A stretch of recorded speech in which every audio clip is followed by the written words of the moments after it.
Hello, everybody. Good morning, good afternoon, good evening, wherever you are in the world, whether you're joining us live or tuning in later. I hope you're having a beautiful day and welcome to the Polyhedra Show.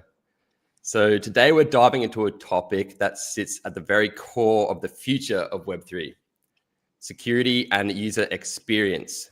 Two words that, for far too long, have seemed to be at odds with each other. But what if they didn't have to be? What if, instead of compromise, we found a way to bridge these two pillars seamlessly? That's exactly what we're here to explore today. And to help us break this down, we have Eric Vreeland, of course, our Chief Strategy Officer at Polyhedra. As I like to call him, King of the Questions. He has an almost clairvoyant ability to read our community's mind and ask the questions everyone wants to hear. And joining us today is Itai Turban, the co-founder and CEO of Dynamic. We are very excited to be partnered with this incredible team. Dynamic is pioneering ways to simplify how users interact with wallets and dApps without compromising the ethos of decentralization. Now, I don't know about you, but that sounds absolutely brilliant to me and something that is much, much needed. Now, we've had a huge amount of questions from the community for this show, so let's dive right in. Thank you very much for joining us today, Itai and Eric. Hey, Anthony, thanks for having us, or thanks for having me back. And Itai, welcome. Welcome to the show. Thank you so much for having me. I'm very excited. Awesome. Well, I am really excited. I know we've been this partnership has been in the works for a while. For the audience that may not be familiar with Dynamic, before we jump into the nitty gritty of the partnership, can you just share a quick elevator pitch on Dynamic and what you guys do? Yeah, absolutely. So, Dynamic, in a nutshell, is a developer tool. So it's used by developers, and it's really a very simple tool. It's an SDK for everything wallets. So if you want to have a wallet interaction within your app or website, you would use Dynamic, and that can be a very Web3 based interaction. So go in and log in with wallets across Ethereum wallets like MetaMask, or SVM wallets like Phantom, or Bitcoin wallets, or anything of that sort. And we handle the complexities there. Or it can be abstracting away anything wallet and kind of logging in with an email, logging in with Google, logging in with a phone number, and generating an embedded wallet in the background so that you can interact with crypto without really knowing you are. Right. And so it can be crypto in the forefront or crypto in the background. And a little bit about the company, we've been around for about 3 years. We're backed by A16Z and Founders Fund, raised about $23 million, and work today with a spectrum of companies, anywhere from Magic Eden to obviously Polyhedra, to Doodles, to companies on the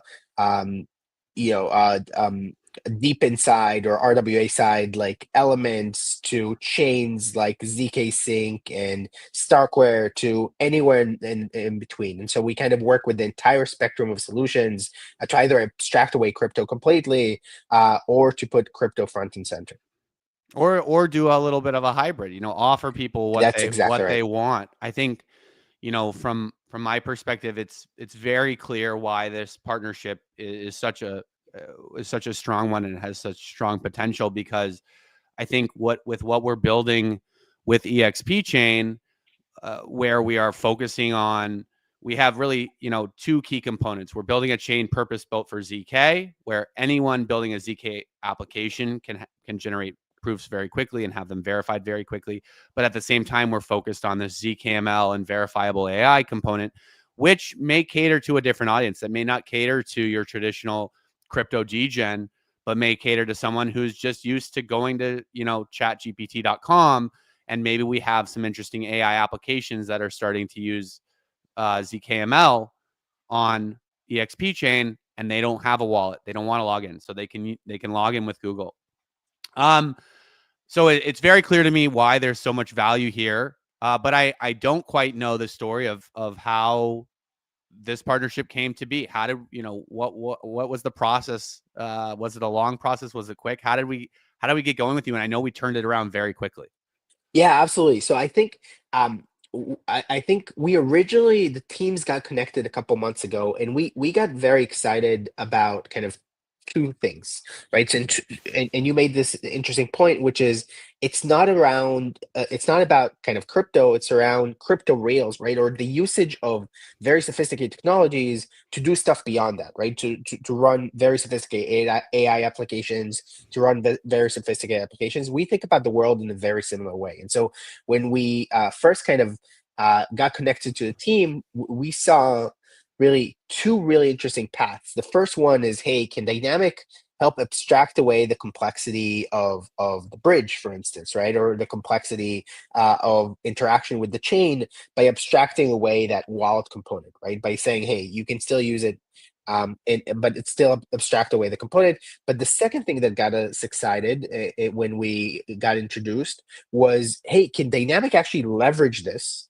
to lower the centralization of Dynamics products over time, right? And so can we leverage, right?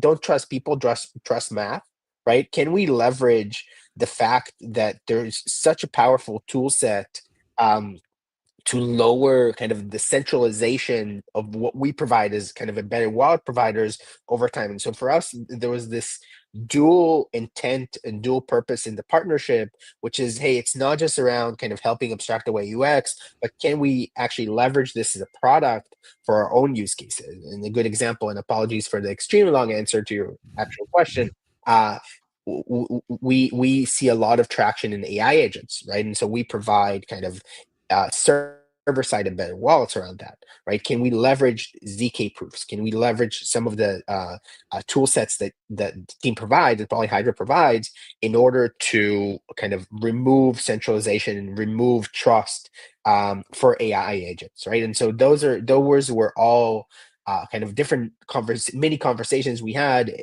that got us really excited about this partnership.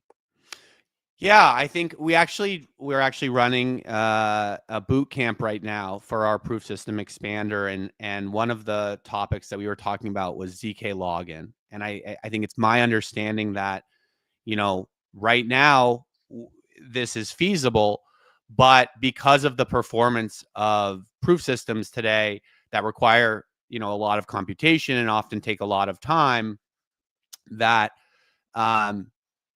there's still some centralization. You have to use, some cloud compute, and, oftentimes you're not really solving the problem that you're going out. You're kind of moving the centralization from one piece to another. But with the performance improvements that we're seeing with Expander, we see a future where, okay, we could get to a point where people can actually generate these ZK proofs on their phone, on their laptop, and remove that need for massive compute power. And then, this kind of account abstraction that you guys are offering in the form of login with Google or login with Facebook could be almost completely trustless. That is exactly right. That is exactly right. Right. It's about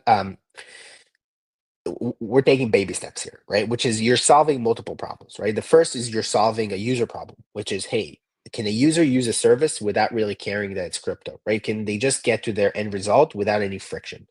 But then we're also solving hey, what if Dynamics offline for a day, right? Like what happens then, right? And you want to solve these problems to make sure that user has non-custodial access to their wallet, right? So simplify complexity, but not at the expense of access, right? And and as a result of that, you can start looking exactly at what you said, at ZK login, and saying, okay, can we start at least not with the full login experience, but backup, where if something happens on the centralization side, can we have at least backup that's independent, that's completely independent, and someone can go in without any trusted middleman, right? And essentially retrieve access to their wallet. And then fast forward, okay, can you just use that on a steady state where every login is actually verified, not in a centralized way? A JWT, to get technical for a second, is generated after some sort of proof, and based on that, you get login. So it's exactly like that. You get it in stages, you build it in stages, but this tech, it lets us actually start moving towards that direction, which is, hey, can I know that if Dynamic is all of a sudden, if AWS is offline, folks can still actually access everything? Yeah. And there, obviously for a long time, Polyhedra was really focused on interoperability with ZK Bridge, and that's still one of our more popular products. And I have a lot of experience in the interoperability space, and I think that they think about this as a big problem as well. Is like if the entities that are executing these cross-chain transactions or this delivery of data from one blockchain to another blockchain were to be censored or were to go down, does this system still function? Can a user still deliver the message themselves if they want to, using the framework of that interoperability protocol? So it's interesting to hear a lot of the parallels between this kind of account abstraction and interoperability, and obviously there's a lot of overlap there. And by the way, to your point, right, it doesn't, we're not talking about steady state all the time, right? Like we as humans, we make trust assumptions, and those are fine, right? And we make choices, and the idea is to optimize UX, but not at the expense of, hey, always access, of kind of ensuring that folks can always kind of retrieve things, right? And so that balance is this really interesting, and you can finally get to it with some of the stacks that stack that you guys provide to actually start moving to, and you mentioned this, not UX versus security, but UX and security kind of going hand in hand. Absolutely. And this is kind of a tangent, but I'm just curious if you can share, what is the most popular type of login besides crypto wallet? Yeah, that's a really good question. So it's very app dependent, right? So if you look at, so that was a non-answer answer. And what I mean by that is the following, and apologies to anyone listening. What I mean by that is the following. If you're a social app, right, and you're mobile first, your most popular login method is usually phone, right? You open, just like you, actually a different way of saying this is it's not specific to Web3. Folks are the same individuals that use Web2, use Web3. And so the login methods are actually the same in terms of popularity. If you're using a mobile app that you set up on your phone and it's a social app, you usually start with a phone number. If you're more of a B2B app, you usually start with Gmail, right? If you're doing a very kind of video-based app, you might start with login with TikTok. And if you're kind of a traditional kind of, desktop app, you'll start with login with email. And so that was, again, a non-answer answer. And what I mean is, hey, it actually changes a lot based on use case. And what we've seen, and this goes beyond, and apologies, I'm getting over a cold, so apologies to everyone kind of seeing me sneeze once in a while. But what we've seen is that UX and what we offer is all around customization. Every customer uses it in a different way, and so we get some popular things like login with phone on mobile and login with Google for B2B. But besides that, there's a very long tail of login with line. If you're a Japanese company running some sort of product in that region, right? And so there's this wide spectrum. Is there a login method that you currently don't support that has been requested a lot that you guys are planning on adding this year? Yeah, so there are a couple. So one thing we've seen is there's a lot of buildup on top of existing platforms, right? So folks really enjoy building applications on top of Telegram, right? And so login with Telegram that we have today is important, but Telegram's not the only platform out there, right? There's Line and there's WhatsApp and there's WeChat and others like that. We don't support all of them. We don't support WhatsApp today. We don't support WeChat. Those are critical ones that we will probably add later this year, as well as additional kind of Face ID options. So more passkey related options that we'll likely add later this year. Yeah, well, we'll definitely have to talk about the collaboration on that, because we've been doing a lot of work, obviously, on the ZK ML, and the that could be very helpful in that capacity. So since we are in the new year and just recently with the Chinese New Year, I thought it would be interesting to kind of hear about the goals for Dynamic this year. I guess just first off, for you guys, if you got to December, what would make you consider this a successful year? And then on top of that, from a Polyhedra and Dynamic partnership perspective, when we get to the end of the year, what would you consider that partnership successful if we've accomplished? Yeah, I would consider success at the end of 2025 if we don't say the word Web3 anymore. So and what I mean by that is the following. I think about crypto like I think about the internet. It's not really one thing. It's not like no one comes in and says, I work at the internet, right? You work on, although it'll be cool for anyone who does that, please do. I think it's a cool sentence to just say out loud. But um, what we what I think will happen over time is there's not going to be anyone saying, "Hey, I work in crypto." You're just going to work on specific apps or texts that are just part of the kind of the global internet stack, right? And so what I hope happens at the end of 2025, and we actually see this, is we're going to get a lot more Web2 companies to actually adopt crypto rails, whether it's through stable coins or through tokenization of assets, right? And you'll see this daily. I think just Robinhood yesterday talked about tokenization of assets, and I think some of the bigger kind of platforms out there are starting to think, and we see this in conversations about stablecoin and in global money movement. And so success for us in 2025, at the end of 2025, is just to be thought about like an embedded fintech company versus a crypto company, and to have the just be looked at as, hey, this is the future of finance, right? This is the future of fintech. And that is, if we get to that point, we're successful. The rest is kind of lower priority. But if we get to a narrative where it's no longer crypto as an industry, but just like if you fast forward, and again, apologies for the extreme long answers for anyone listening, but if you fast forward 5 years, every app on your phone um, is we hopefully everyone on this kind of podcast agrees every app on your phone is going to have an AI component. Not every app on your phone is going to be an AI app, but it's going to have an AI component because that's how apps kind of do things really well. In the same way, every app on your phone will have a crypto component, will have a wallet to it. You're not going to know about it, you're not going to care about it, but it's going to be there. And so as long as we make progress towards that, I'm a happy camper. That makes a lot of sense. And it reminded me, I saw someone at one of the conferences last year with a shirt on that said, "My grandma thinks I work at Bitcoin."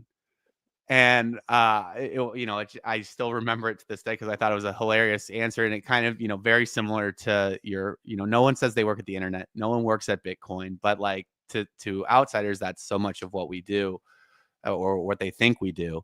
And I agree with you, right? It is a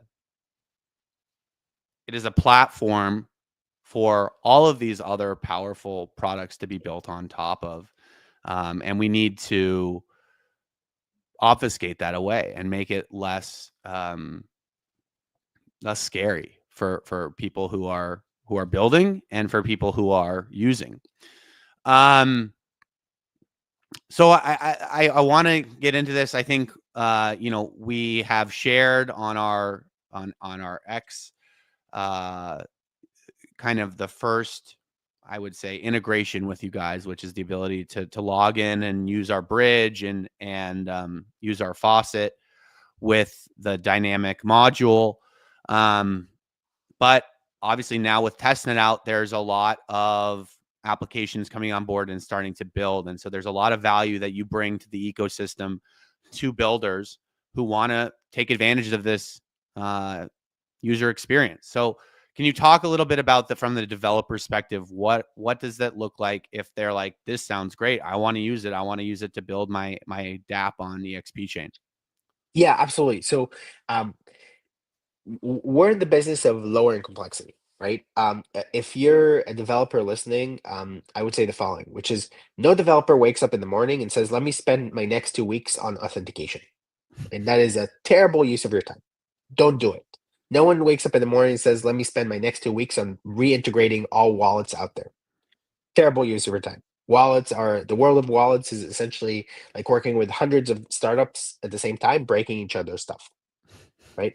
And so our goal is just abstract it away, right? In the same way that a Stripe abstracts away some of the payment complexity, or the same way as you guys abstract away the ZK complexity, right? We abstract the UX complexity of dealing with wallets. And so the way to think about dynamic in this sense, and the place where you would integrate it is, hey, you want the end user to have some sort of experience. It doesn't necessarily mean to needs to have crypto in the forefront. That's where dynamic comes in, right? You would integrate dynamic as an SDK. I bet most folks will be able to do it within 5 minutes. It's an extremely simple SDK, and you can go from not having login to embedded wallets, email login within 5 minutes on your app. You can literally just toggle on Polyhedra as an XP chain, kind of as a chain, and you are done.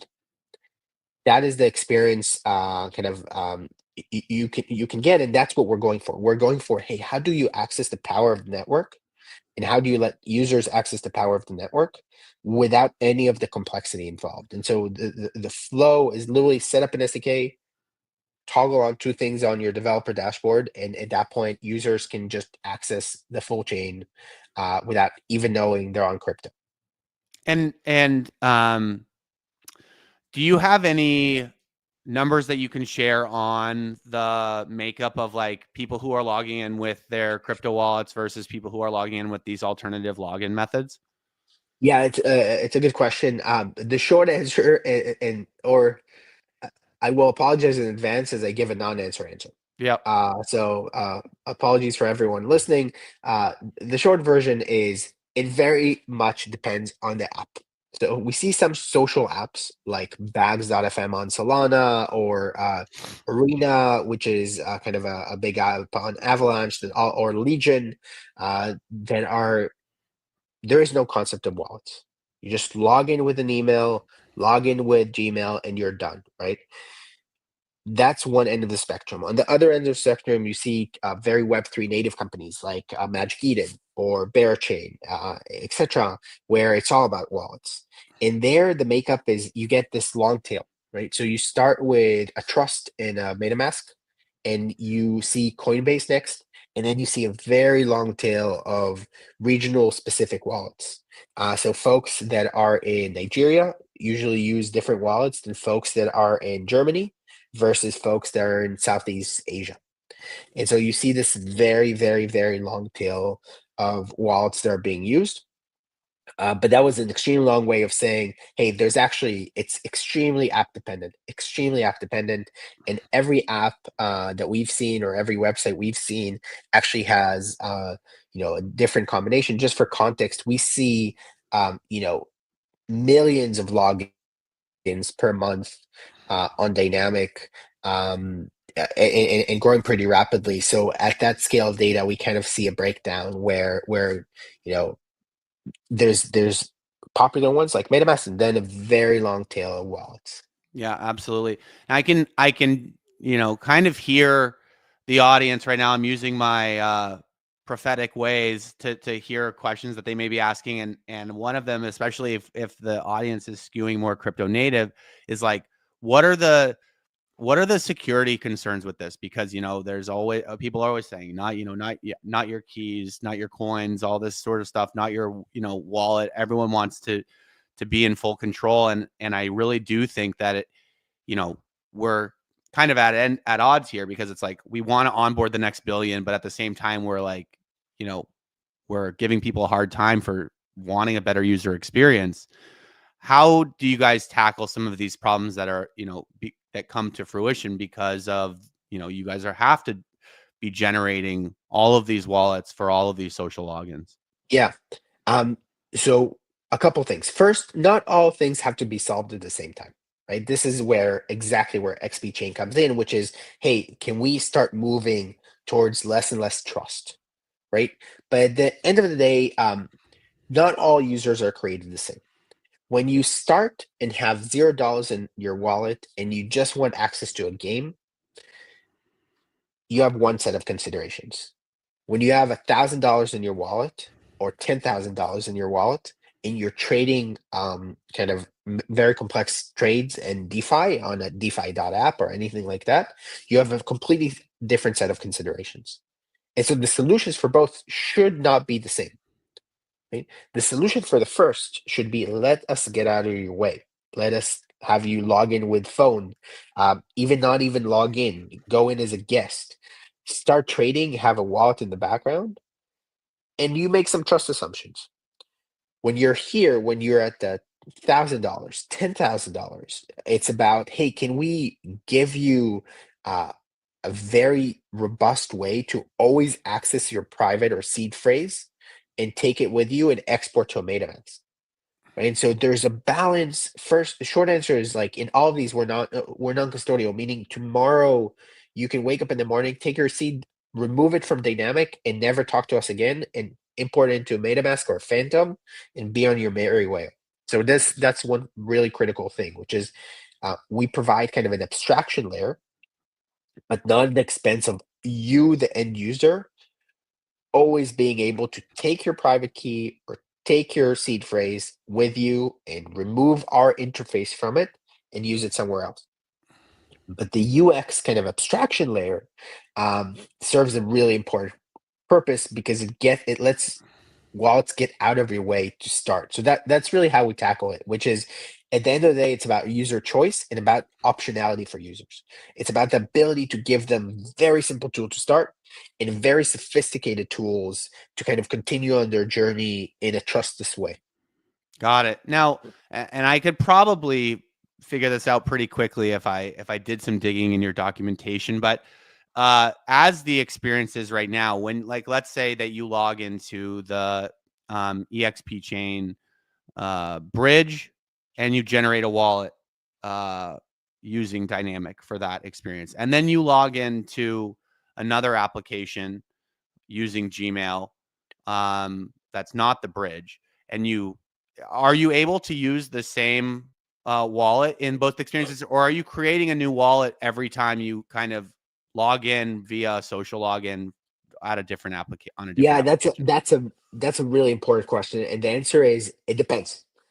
Just like, I guess at this point, if anyone listening, I am annoying you completely based on my non-answer answers. Apologies here. The world is a world of nuances, to get philosophical for a second. But the short answer, it depends. What we've seen in a place where we're extremely excited is actually to have them be the same. Yeah. Right. It's actually not not necessarily an engineering problem as much as it is a UX and security problem to be solved. And what I mean by that is the following: what we are starting to see ecosystems do, and you see this with companies like Sofon, which is an L2 on top of ZK Sync, or Abstract that did this recently, or Immutable Passport, or anything like that, or Mochaverse within Animoca, is to say we are building a kind of a shared community. And for that shared community, we want like a shared wallet, right? A shared experience within our community, where website A and website B kind of share the same user. And what we've seen folks do, and we call this global wallet as a service, what we've seen folks do is set up a wallet that the user can brand, or you get a brand new wallet. So let's take a Polyhedra wallet as an example. And you can take that with you and have social login on website A within the ecosystem and website B within the ecosystem, but maintain the same assets.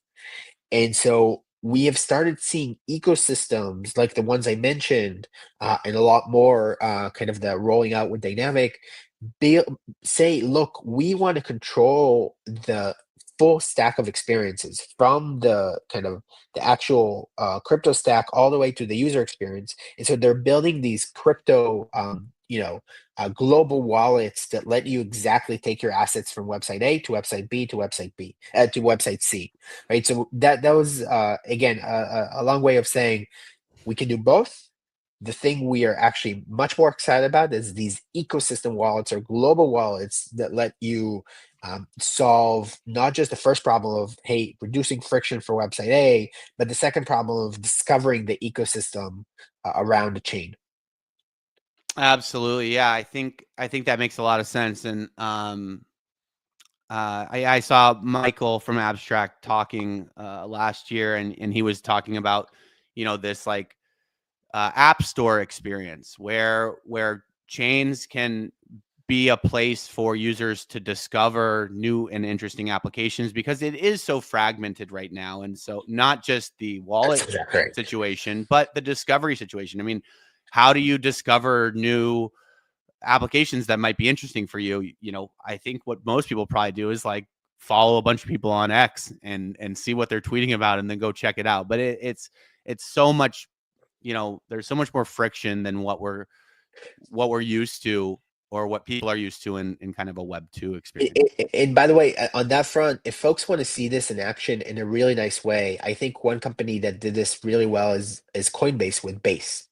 Right. So what Coinbase with Base did is they said, okay, let's spin up the chain, but let's create a Coinbase smart wallet, which is inherently a global wallet within their ecosystem, right? It lets you log into website A and logs into website B and get the same thing. And then they created wallet.coinbase.com, which is your discovery hub, where you can see, all these experiences that are within the Base ecosystem. And so what we're seeing is, and this is like a fascinating thing we're seeing on day-to-day basis, is chains actually try to not just stay at this chain level, but build that entire ecosystem all the way to the user experience in order to make sure that they deliver a good product for folks. And Abstract is doing the same. Yeah, absolutely. I think maybe one more question, and we did dive into this a little bit earlier before we turn it over to the community, but I'd love to learn a little bit more about some of the research, and I know it's very early stages, but how is the progress on the ZK front coming, and like what do we need? Where do we need to get to from a ZK performance and efficiency perspective to make it a reality, to start seeing ZK in user experiences and account abstraction situations with, like you said, hundreds of thousands, millions of logins happening every second. Yeah. So we think about blocking activities and non-blocking activities, in the sense that when you log into a website, if you have to wait there for more than a second, you're going to leave. We do we do it all the time, right? If I buy something on a website and it takes me more than a second for the page to load, I'm going to Amazon and buying that thing there, right? And so that is a blocking activity, right? I cannot afford to have an experience that's more than a second long or half a second long. Then there are non-blocking activities. Hey, if I try to retrieve something and it takes me a minute to retrieve it, in a disaster scenario versus 5 seconds, doesn't matter, right? I'm gonna wait. And so we think about those two use cases. The progress, for anything ZK, I hope that ideally we leverage it in both of those, right? So you log into a site, there's some sort of ZK proof that happens in order to prove you are who you say you are without sharing and revealing information, right? And you progress without a trusted centralized party, and you and again, without sharing a lot of information, you progress into the site. If we can do this in under a second, we're all happy campers. But until then, we can start with saying, hey, for a backup, do it in an untrusted way, right? And let's at least solve that. And so we get very excited about both, right? If you fast forward a few years, I'm willing to place a large money bet that Dynamic is fully powered by ZK proofs on both of those, blocking activities and non-blocking activities. But I really hope that if you fast forward a year or 6 months, at the minimum for these non-blocking activities, Dynamic is based on kind of some of the innovative work that Polyhedra does. Amazing. Well, I'm going to clip that and I'm going to send it to our research and engineering team, and I'm going to issue it as a challenge to them. Atai said 3 years. Yeah. Atai said 3 years. Can we do it in 1 year? And I think it's going to fire him up. Love it. Cool. And you kind of read my mind, because I we did have on here. I wanted to hear where you saw this going over the next 5 years, and it sounds very clear. We want ZK powering everything, and we just need to continue the awesome exponential growth on a performance standpoint that we're seeing. With that, oh yeah, go ahead. I'll just say one thing, and apologies for jumping in again, but it's inevitable, right? It is inevitable. There's no way. Again, I'm willing to place an extremely large bet that we're all running on everything ZK Rails over the next 5 to 10 years. Right, the world's going to run on ZK Rails. It is not I don't think it's a if, it's a when. Right, and so it's just a matter of time. And to your point, if they can deliver in a year, I'm ready. I'm ready. Count me in to implement. All right, sounds good. I will. The gauntlet has been thrown, and with that, let's bring Anthony back in. I know he said he's got hundreds of questions that have rolled in from the community, so hopefully he picked out some good ones for us today. Yeah. Hey guys, thank you so much for those insights in that chat. That was really, really cool. A lot of really good insights there. And you guys actually the first one I wanted to ask was literally about, if we fast forward 5 years, what does this look like? And you've just nailed it. So yeah, guys, the answer is it'll all run on ZK Rails, which is pretty exciting. I just wanted to say as well, I get a lot of questions from like my family and my friends about what it is exactly that I do. I'm definitely going to roll with I work at the internet now. Work at the internet, absolutely. we need a shirt. Yeah, exactly. Yeah, I agree. That's brilliant. So yeah, we've got a lot of questions here from the community, guys. Like a lot more than we usually have. A lot of general ones that you guys have answered so far, which is great. Obviously, Eric, with the clairvoyance, you've done it again, especially the security questions. But I think this is a really pertinent one for both of you, which is, can the combination of dynamic wallet or dynamic and Polyhedra possibly enable gasless transactions using ZK proof to optimize gas costs? You want to take it, Atai? Yeah, let's do it. Yes, I think so. It's interesting. First, I think the concept of gas should not really exist. Okay, so I think if you again, it's I think about it the following, which is we all log in with Google every day or Facebook. None of us are like, oh, what do you think about optimizing OAuth? Like there's no, and no one's like, hey, let me think about TCP/IP. It just kind of works in the background. And so in the same way, like we're not going to think about gas. No one's going to say, hey, what's the gas cost for this transaction? We have some really innovative stuff like 770 EAP 7702 merging in the Petra update that kind of turn every EOA into a smart account, and that kind of let you abstract gas away, right? And so first I would say, hey, I really hope we actually don't talk about gas ever again.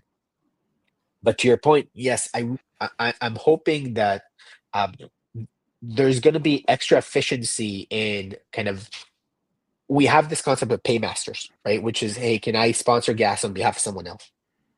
I think we can start building more efficiency into those with ZK proofs, right? So that again, sorry for the long spiel here, but I hope we never talk about this again. But if we do, yes, ZK will be a pretty key part of it.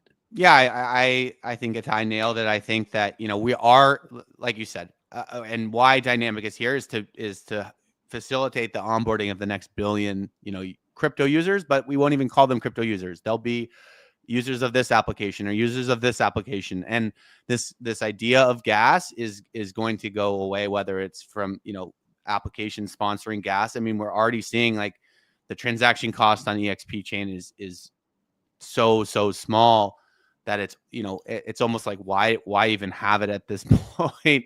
So I think we're seeing progress towards this every day, and I do think ZK is going to play a big role in kind of validating these transactions and facilitating these transactions. So absolutely, yes, I do think that the work that Polyhedra and Dynamic doing is going to be the foundation for a future where you won't have to worry. You won't think about logging in. You won't think about paying gas, and all you're going to worry about is, I want to go accomplish this thing, or I want to use this application, and I'm going to go do it. We're here because we believe this is the next iteration of the internet.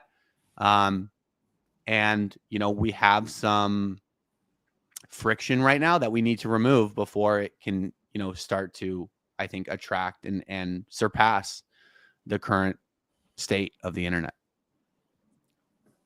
Yeah, that makes a lot of sense. And getting back to what you said before as well, Itai, about not using the word Web3. That's what you would like to see at the end of this year. I think you guys are saying the same thing. It's like, just want it to be so seamless, which is what we're working on here, which is obviously very, very exciting, and again, much needed.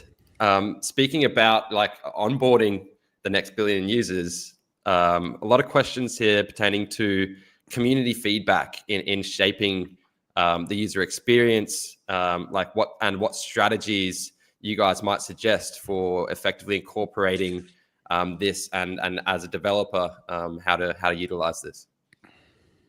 So community, just to clarify, community feedback, to how to provide community feedback to Dynamic.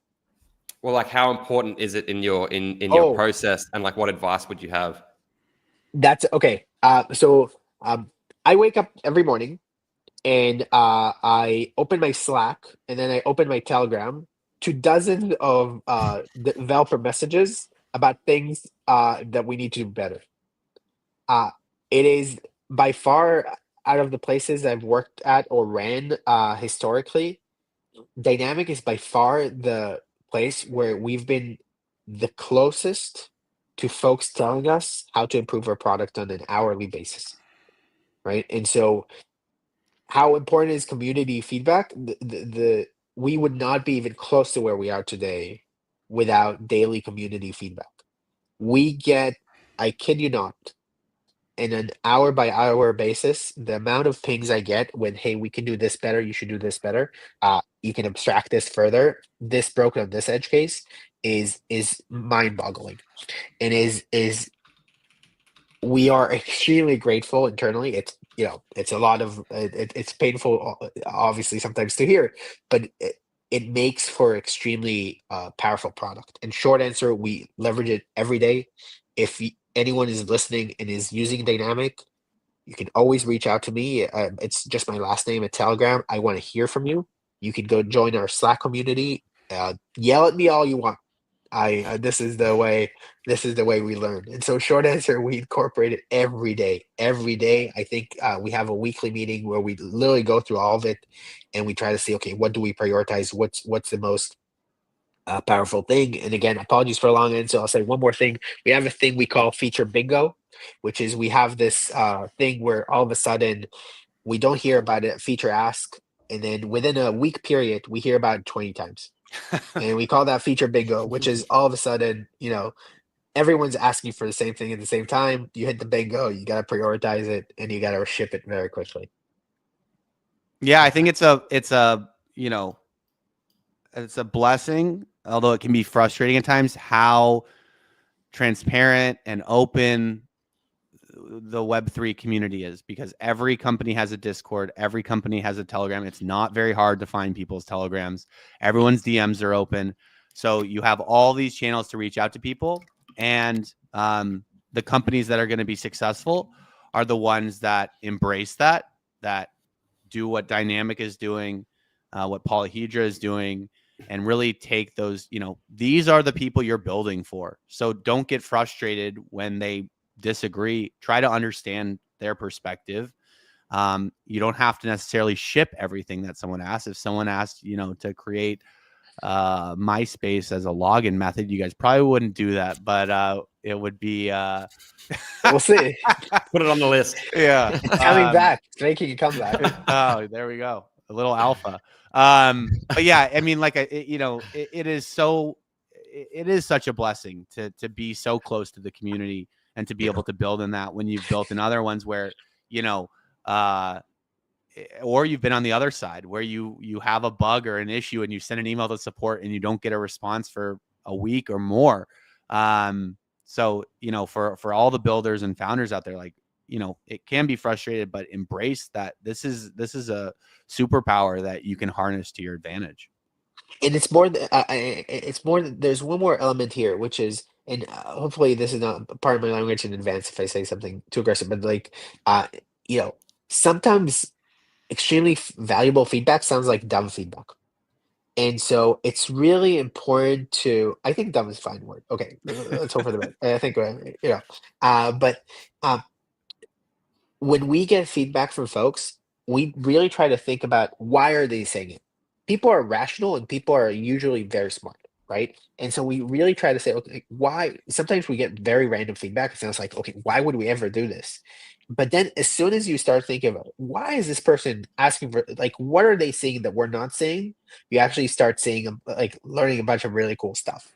Right. So it's not just about hearing feedback. It's about really thinking, why did the person provide that feedback and went out of their way to tell me that exact thing? What are they seeing that I'm not seeing? That's usually very powerful. Right.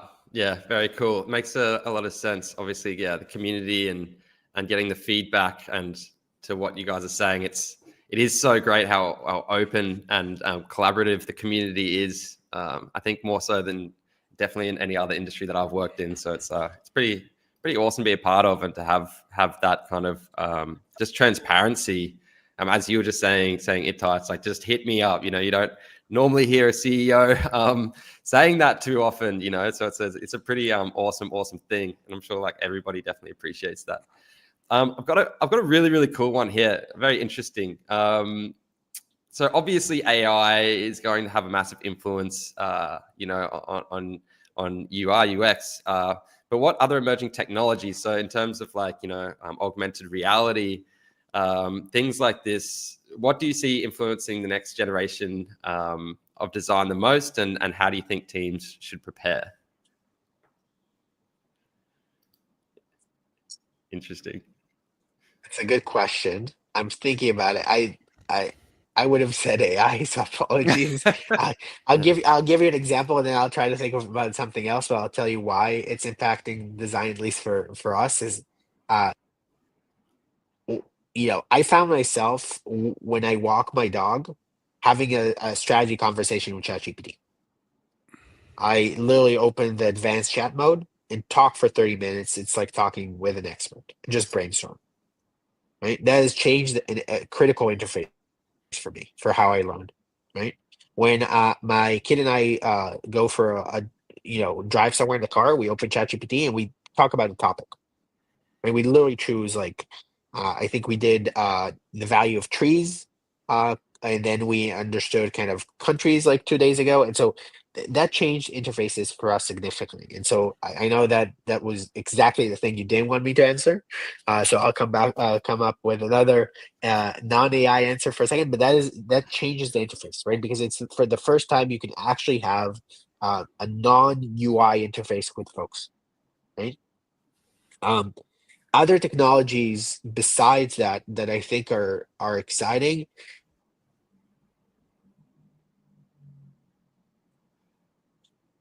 Look, I think everything. I'm a big believer that like the way hardware is going to be like, or smart hardware will be in everything we do, right? So I kind of think about, hey, there's going to be a lot more interfaces in your house. There's going to be a lot more interfaces outside your house that are smart interfaces where you need to interact with them in some way. That's very exciting to me. But again, I don't know if I'm giving you. You specifically said not AI, and therefore, and the specific AI answer I answered is AI is, hey, you know what? You have no choice. You're stuck with me here. So I ignored your question. I It's did like, the political is thing. it I ignored your question. is it AI text chatbot? Is it AI voice response? Is it AI agents that are, you're given a task and it's going off and doing it autonomously? I think it's pretty clear that we have we believe that AI is going to play a pretty big role in some, whatever medium you interact with it, it's probably going to be behind the scenes helping in a big way. Yeah. A lot more computer to computer interfaces, right? A lot more computer to computer, like AI talking to other AI. That'll be interesting to me. Yeah, very, very cool. Thanks for the insights, guys. I was just thinking as you were saying, like, there's so many other verticals popping up, like robotics. Like I was just thinking about when I have my personal Tesla bot, helping me cook breakfast or something. How am I logging into that in the morning? Like there's going to be cool. A lot of things. Yeah. Maybe some like kind of ocular. I don't know. Who knows? Very cool. There's a cool company. I think Clerk, which is a peer of ours in Web2, just launched voice-based login, which I thought was fascinating. Where you talk and it logs you in. I think that's a phenomenal piece of innovation. Right. I think that Jesse of Base, I think one of his previous startups actually was, I can't remember what it's called, but I think it was a voice authentication. It is very interesting. You see it in old like James Bond movies, I feel like. Exactly. From the 80s. So, now it's becoming a reality. That's how we're going to brand our feature, the 007 login feature. Yeah, there you go. Very cool. Well, hey, gentlemen, on that note, I think we might wrap it up. I know we're coming up on the hour, and you both will have very, very busy days. Itai, how can people connect with you guys? Obviously, getting on your socials. Yeah, so first, just want to say thank you. This was an extremely, extremely fun conversation. I'll say one more thing, and maybe we'll end with it later. But I cannot stress enough how bullish we are everything zero knowledge, and how bullish we are Polyhedra, and we're going to spend a lot of time in this ecosystem, XP chain, etc. And so that's just thank you for letting me spend time with you. The way to get in touch with us are the following: dynamic.xyz, our Slack community. Just go to Slack community, DM me on Telegram, just my last name, Turban. I'm around. Tweet at us. We're on Farcaster as well. Just follow me, Itai on Farcaster, ITAI on Farcaster. We love to hear from folks. I cannot stress this enough. Please send me messages. I will likely send you messages back. Awesome. Love it. Yeah, very, very cool. Guys, I just want to let you know we're getting a lot of love from the community as well. And thank you so much to the community for all the questions. Really, really great questions this time, guys, as well. A lot of love coming in. Everyone very proud of our community at Polyhedra and very excited about this partnership too. And everyone, loving the insights as well from both of you. So, a little cameo there at the end. Yeah, right. Did you see my 8-year-old just came to say hi. All right, there you go. Very cool. Well, with that, I'll let you guys go and get into your busy days. But thank you again so much for joining. And the dog. There we go. Beautiful. Have an Thanks awesome day, guys. Love it. Thank Talk you guys. To you later. Bye. Bye.